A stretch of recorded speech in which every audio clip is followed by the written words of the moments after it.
Good morning children. This is the time for your science class. Today I am going to start the new chapter, that is interdependence in living beings.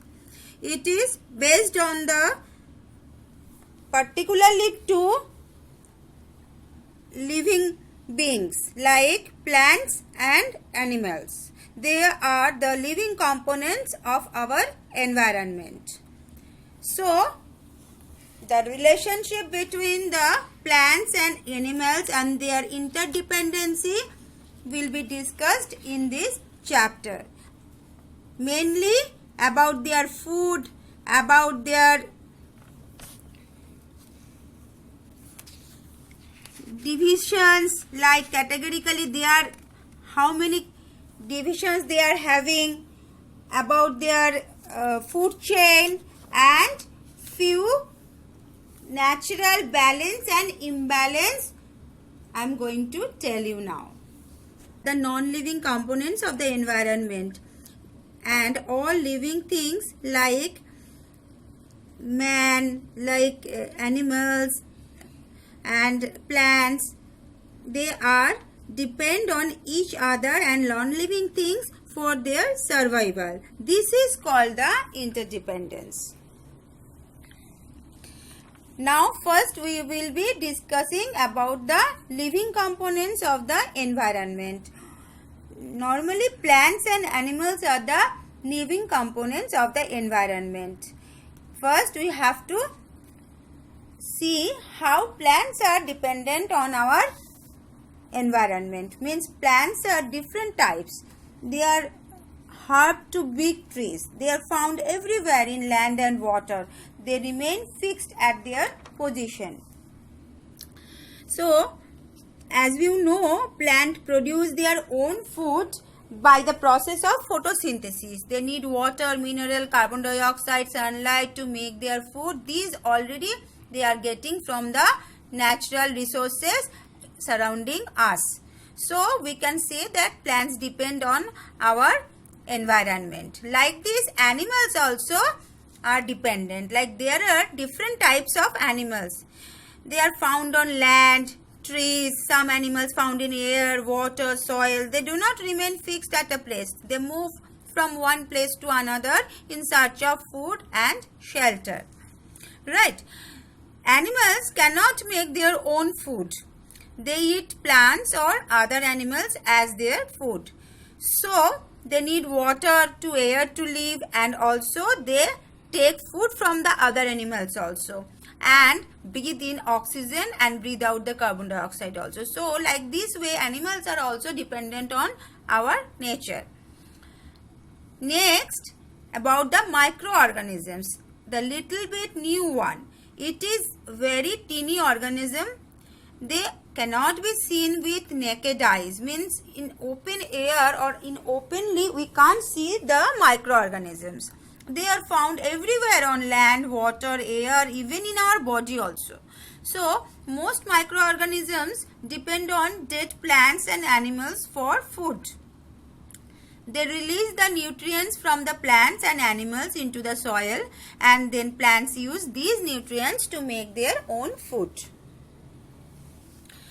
These three kinds of living things are dependent on each other. Like these dependence of plants on animals we are first going to know. Like all animals breathe in oxygen and breathe out carbon dioxide. Plants use carbon dioxide to make their food by the process of photosynthesis.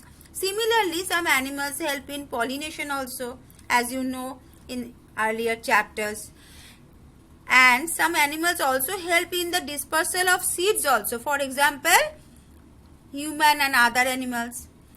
In case of dependence of animals on plants, similarly, animals cannot make their own food. They depend directly or indirectly on plants for their food. Animals need oxygen to live, which they get from the plants. Birds and many other animals live on the trees also. Like this way, they are completely dependent on plants. Now, we can categorically divide all the living components into four parts, like producers, scavengers, decomposers and consumers. First is producer. The living organism that produce their own food, they are called producers. Plants are the main example of this category. And the plants are producing the food by the process of photosynthesis. Next is consumer. The living organisms that cannot prepare their own food and depend on plants directly or indirectly for food are called consumers. Like the examples are animals, all kind of animals are the example. Consumers can be further categorically divided into three types like herbivores, carnivores and omnivores. As you know already in the last class, means in your class 4, herbivores, water herbivores, the animals that eat only green plants, they are called herbivores. Carnivores, animals that eat only the flesh of other animals, they are called carnivores. And the omnivores, animals that eat both plants and flesh of other animals, they are called omnivores. Examples of herbivores: cow, horse, goat. For the example of carnivores, snake, frog, lizard. And the example of omnivores, human being, bears are the good examples. Scavengers, another type of the living components. The organisms that feed on the dead plants and animals, they are called scavengers. Vultures, hyenas are the good examples. Next one is decomposer. The microorganisms that feed on dead remains of plants and animals are called decomposer. Example: bacteria, fungi are the good examples of decomposer. The process of breakdown of complex organic matter into simple nutrients is called the decomposition. Then children, you can find the exercise for revision portion in page number 83. If you find your book and see that, I will solve it. Afterwards, I will give you the answers. Next, go for the next topic, that is food chain. What is food chain? A plant produces food, animals eat plants or other animals as food. This forms a small series of chain which is called food chain. So, in a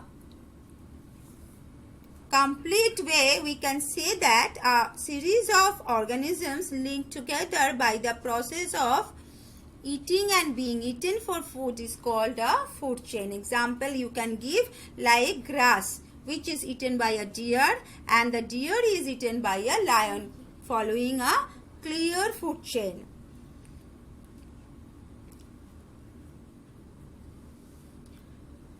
Now, based on the categories, based on the topics of the living components and microorganisms, all the things, plants, animals, everything, we can see that around us so many things, some living, some non-living things are being togetherly we are having.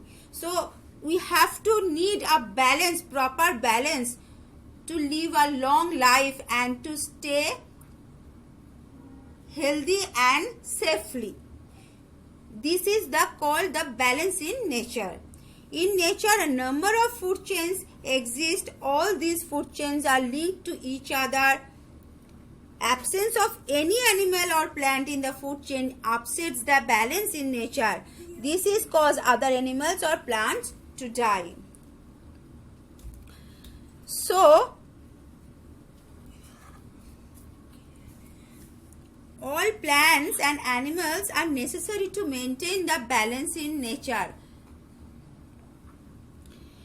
But sometimes these balance are getting interrupted, and it is sometimes caused by human beings, sometimes by automatically for the nature. So we have to find out the causes for imbalance in nature. Human activities like deforestation, hunting, forest fire and pollution have caused an imbalance in nature. Firstly, deforestation, which is like cutting of trees on a large scale in a forest, which is called deforestation. Many plants and animals die because of the lack of water when the deforestation is happening by the human being. Hunting.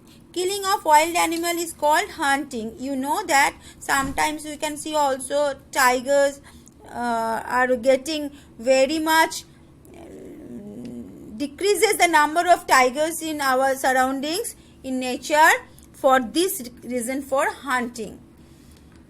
Leather, horns, ivory, fur, these are also very precious products getting from the animals also.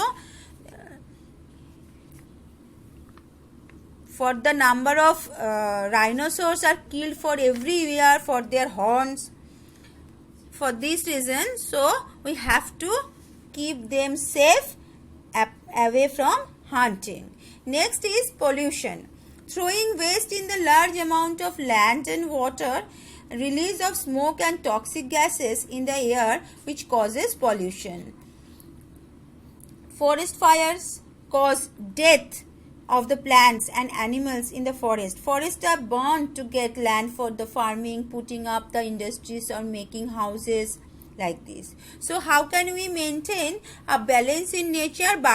We can use by following few ways, like use the natural resources carefully, don't waste them, protect air, land, water from pollution, protect plants and animals, grow more and more plants. So if we follow these steps, we can protect our nature by maintaining a proper balance surrounding us, right? So children, in this chapter we are already have an idea about how to maintain the balance in nature and in the relationship between the plants and animals for their purpose. So now go through the book and read properly, and then page number 85 also you will find a revision exercise. What we have to do, I will give the answer key, solve it and do it in the book. Next, for the today's classwork, I am going to tell you, just a second, let me find it. You have to write down what is food chain along with the example. Now what you do, you just write what is food chain along with example, clear example by drawing the pictures also from page number 84, and then by writing the today's date and then send it to me in my email ID. Okay.